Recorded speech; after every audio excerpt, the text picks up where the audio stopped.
Esta é a Arcai.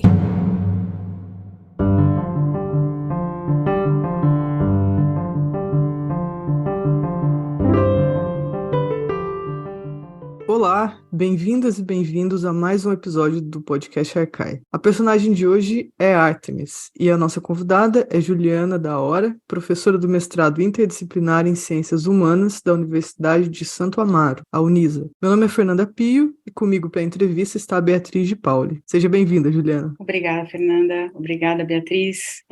Gostaria de agradecer a toda a equipe Arcai pelo convite. Muito feliz em estar aqui. Nós estamos felizes de te receber também. Como você deve conhecer o nosso formato, a primeira pergunta é sobre a tua trajetória. Qual foi o teu caminho até a arqueologia? Bom, a minha trajetória é uma trajetória bem interdisciplinar mesmo, né? Eu iniciei os meus estudos nas letras, a minha primeira habilitação foi o grego, e eu fui com o grego até quase o final. Só que aí eu comecei a assistir aulas no Museu de Arqueologia, né? E comecei a realmente me envolver muito mais com a arqueologia. E em 2004, eu, de fato, repensei e falei, bom, vou finalizar a minha licenciatura e bacharelado em letras, né, português, e vou continuar na arqueologia para os estudos de pós-graduação, né? E aí comecei a iniciação científica com a professora Elaine Irata, com o laboratório de estudos sobre a cidade antiga, o Labeca, e daí eu comecei uma trajetória acadêmica bem voltada para o Mediterrâneo, né? O meu mestrado foi sobre a Siracusa, né, a Sicília. Eu estudei os tiranos de período arcaico dessa região, em um diálogo muito mais forte com as fontes escritas, porque a minha ligação com os estudos clássicos nas letras era muito forte, e depois eu fui para o doutorado e mudei de área, né, de local e de objeto de estudo, né? Eu comecei a estudar cerâmicas, né, de figuras negras, e no doutorado eu estudei o norte do Egeu, né, que é a minha especialidade hoje. Trabalhei com uma ilha chamada Ilha de Taços, ali no norte do Egeu, próximo à Trácia, Macedônia, que é um local de fundação grega de Paros, né? Paros é uma ilha das Cíclades, e dali eu comecei a estudar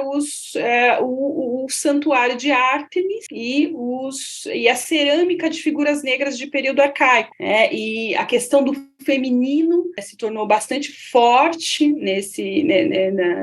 nessas pesquisas, e a partir da materialidade eu fui aí trazendo, né, esses elementos da religiosidade desse período, das mulheres desse período e outros elementos importantes aí para essa discussão de período, né, e desse local específico que é o norte do Egeu. Depois de terminar o doutorado, eu comecei o meu pós-doutorado no Museu de Arqueologia também. Antes disso, claro, tive bolsa FAPESP, consegui para fora do Brasil, estudei na escola francesa, fiquei lá por um tempo, fiz os estudos em loco também, em Taços, e no pós-doutorado eu me voltei mais para o acervo de Mediterrâneo do MAIUSP, né? Estudei ali alguns objetos de bronze de idade do ferro, procurando contextualizá-los, trazendo elementos críticos para este acervo, né? E também tecnológico. Então foi uma trajetória aí, foi até longa. Eu tive bolsa CNPq em 2018, mas com a pandemia eu não pude, né, mexer com acervo em 2020. Então o meu pós-doutorado durou acho que 4 anos. Terminou agora em 2023, e em 2020 também eu me tornei professora da Universidade de Santo Amaro, né? Eu entrei como professora do mestrado interdisciplinar lá e estou atuante nessa área, né? E lá eu trabalho muito com patrimônio, né? Trago muitos elementos da minha carreira acadêmica,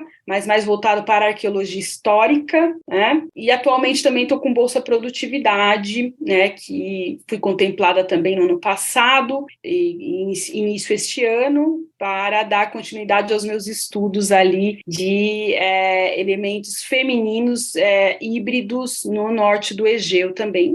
É uma continuidade aí dos meus estudos do doutorado. Interessante, Juliana, você mencionou essa questão dos estudos do feminino e o seu interesse nesse sentido. Como você desenvolve isso, além da pesquisa e nos seus projetos de extensão? A questão do feminino surgiu muito fortemente com a materialidade mesmo, né? Porque a materialidade, ela fala conosco, né? E a materialidade, ela me trouxe, né, algumas questões que me fizeram pensar e repensar, né, obviamente, no momento presente para esse passado, né? São questões minhas do presente, né? Que eu agora trago para a vida, né? A questão do feminino, hoje eu já estendi os meus estudos de extensão, como você falou, para a própria universidade, para as próprias questões, né, de patrimônio, para as questões de gênero. Tem um grupo de pesquisa no CNPq que eu estou aí como coordenação, e a ideia é trazer, né, esses elementos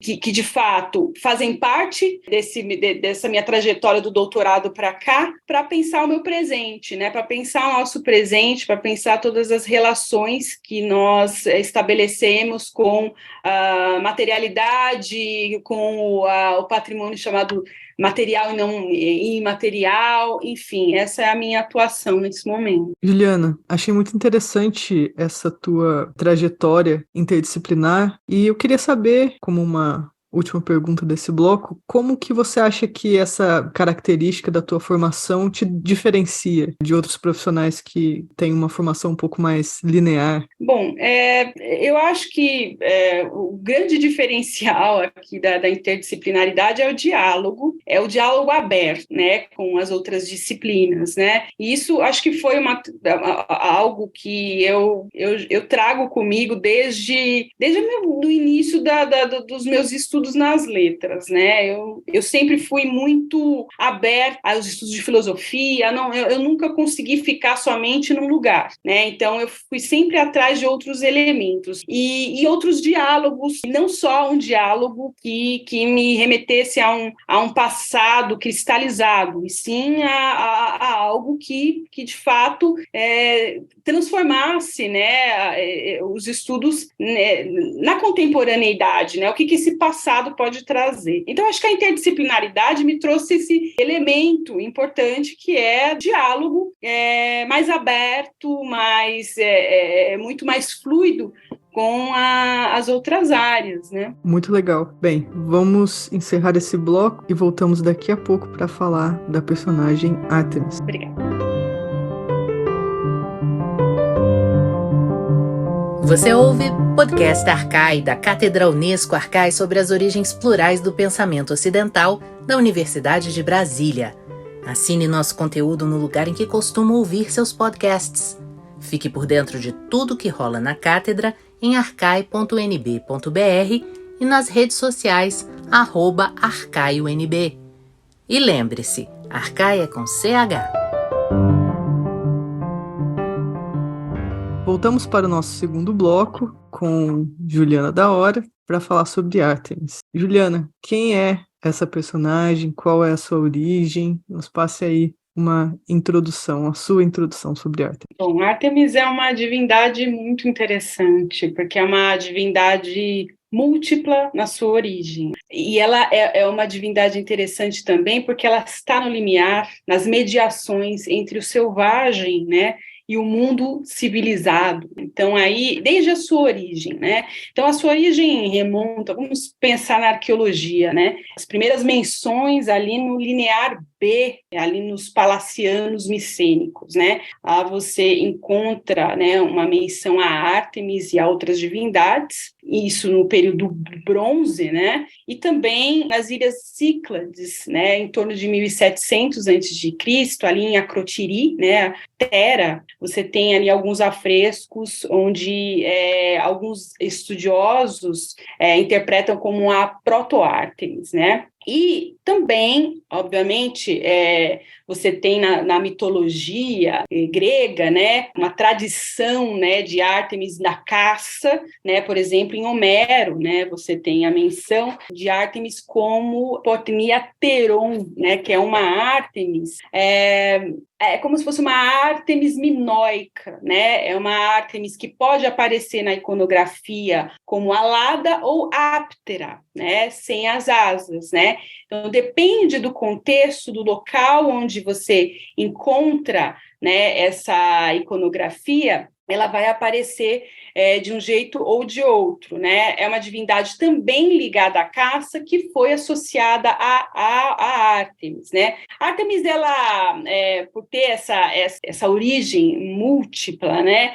Ela foi ali, né, trazida, né, junto com as fundações gregas, né, no Egeu, de um modo geral, e se adaptou muito bem às divindades locais femininas, né? Isso é uma coisa muito interessante, né? Você vê aí Ártemis associada a divindades locais devido a esse caráter múltiplo dela, né? E de acordo com um estudioso de mitologia chamado Walter Burkett, essa divindade Ártemis, ela também traz essa relação de iniciação das jovens, né, e da transição, né, dessa jovem menina para a mulher, né? Então, isso é um rito bastante conhecido e foi muito difundido na Grécia, né? Principalmente no período arcaico clássico helenístico, né? Então, você tem um local ali chamado Braurum, né? O Braurum é um santuário bastante conhecido ali na Grécia, né? Ali na Ática, em que havia um festival, né, as chamadas ursinhas, né, porque as meninas, né, de origem aristocrática iam para esse local participar desse ritual, que era um ritual de passagem, né? Então essas as jovens do Braurum, né? O Braurum seria um local aí de sacrifício de uma das ursas sagradas de Ártemis, né? Que foi morta aí pelas jovens da região da Ática. Então, o nome Ursinhas e esse festival, né? Esse rito das ursinhas, ele vem dessa relação da Ártemis com esse animal, né, e desse sacrifício sagrado nesse local também, né. Então, as chamadas ursinhas, né, ou arctoi em grego, né, era um rito de passagem muito conhecido, né, e bastante importante para a vida das mulheres na Grécia, de período arcaico e clássico, principalmente, né. E também a gente tem o mito grego do sacrifício humano de Ifigênia, né, que é exigido por Ártemis também com as jovens mulheres, né, e dessa faceta selvagem de Ártemis aí, né. Então, Ifigênia torna-se deusa virgem a partir dos sacrifícios, né? Então, essa ligação de origem aí com Ártemis ao selvagem, ela está difundida aí tanto nos mitos, e você encontra isso também na cultura material, muito fortemente. Eu pensei nessa questão da Ártemis ser facilmente integrada em outras culturas, né, em outros povos, se isso tem alguma correlação com um certo padrão nesses ritos de passagem da menina da vida da infância, né, para a vida adulta, se é nesse contexto em que ela é absorvida por outros povos e outras culturas? Não só, porque a Ártemis, ela também tem outros, isso que é legal, porque não só o caráter da passagem dessa menina, mas também, por exemplo, na proteção do parto, né? E ela foi adotada, né, em diversos lugares, fora ali da Ática, principalmente com esse caráter da proteção do parto, né? Porque a Ártemis tem isso desde o seu nascimento lá, no canto, né, do Calímaco, né, do hino a Ártemis, que ele trata aí do nascimento de Ártemis, porque Ártemis é irmã gêmea de Apolo, né? E eles nasceram ali na ilha de Delos, né? E Ártemis, né, de acordo com o mito, ela nasceu primeiro, né? E aí, a partir disso, desde de bebê, ela ajudou a sua mãe a dar a luz a Apolo também. Então,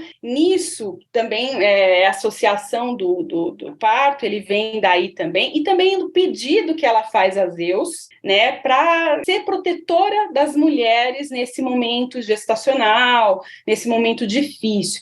E a Ártemis, ela tem diversas das chamadas epícleses, né, ou seja, ali várias invocações, né, sagradas, né. Uma, por exemplo, é a chamada Eitia, em grego, né, que é a Ártemis protetora das mulheres gestantes, né. Você tem a Kurotrófos, que é, de fato, a Ártemis protetora dessa passagem da menina, da infância para a idade adulta, né? Então, você tem a Ártemis Hécate, né, que é uma associação bastante interessante que eu exploro na minha tese de doutorado, que é uma associação com uma Hécate quitônica, uma Hécate do obscuro, do mágico, né? E que é muito dividida ali no norte do Egeu, e que essa relação, ela, pelo menos, não é atestada na epigrafia, não é muito clara desde o período arcaico, mas ela é muito difundida a partir do V século, né, onde você já encontra as epigrafias com essa associação Ártemis e Hécate, né, essa divindade obscura, né, da proteção mesmo do medo de morrer, né? Então, você tem algumas associações bastante, ela é bastante, né, ampla, né? Tem muitas associações de Ártemis com esse feminino, né, na vida das mulheres ao longo do tempo. Juliana, outra questão interessante, eu acho que quando a gente pensa na figura de Ártemis, é o fato de ela ser uma deusa virgem. Como que você interpreta essa virgindade e a importância disso dentro do culto a Ártemis? Essa virgindade que se dá no mito, né, eu acho que ela é importante, né, acho que é de fato legitimar certos aspectos dessa relação que ela tem com o próprio selvagem, desse limiar. Eu acho que no caso, eu acredito, né, que eu não fui a fundo nesse assunto, porque o mito não é um tema que eu me aprofundo muito, mas eu acredito que seja para legitimar alguns aspectos, alguns atributos de Ártemis em determinadas cronologias, né? Então, é como Calímaco no nascimento de Ártemis Apolo nas Cíclades ali em Delos. Tem um propósito político muito forte, ou seja, de você atribuir certos atributos, certas maneiras de lidar com o mito em determinados momentos, enfim. Você falou um pouco sobre a representação de Ártemis na materialidade, mas será que você poderia dar falar um pouco mais dessa questão que é justamente o que você se debruça mais? A questão da materialidade, na representação principalmente de Ártemis na materialidade, você, por exemplo, encontra, claro, nas epigrafias, né? Você encontra nas inscrições, em vasos, em objetos, né? Encontrados em locais de oferendas votivas, né? Em santuários, né? E também nos elementos imagéticos, né? Nas representações iconográficas e também em figurinhas de terracota, né? Você encontra muito isso né, nesses locais de santuário. Há outros elementos, né? Há elementos que são muito fortes. Quais são os elementos que caracterizam Ártemis? Então, normalmente você tem por exemplo, Ártemis, tem uma Ártemis que chama Ártemis Polo, né? Que é uma Ártemis que tem como se fosse um penteado para cima que eles não interpretam como ou é um chapéu ou é o próprio cabelo, né? Então é Ártemis Polo, né? Uma vestimenta específica, né? Um péplus, ligada a Ártemis também, ou principalmente quando ela está ligada a animais, né? Você tem ali Ártemis representada né, com os animais, ou até mesmo nos festivais em danças. Então, você tem algumas representações que são muito marcadas, né, pelos próprios ritos, mas também pelo próprio aspecto de caça, né, de selvagem de Ártemis. É possível observar isso. E outro elemento que é um pouco mais, não é tão claro, é o elemento que eu exploro mais, que das representações apotropaicas, né, que você encontra em alguns contextos, né, por exemplo, alguns animais monstruosos que são colocados à vista em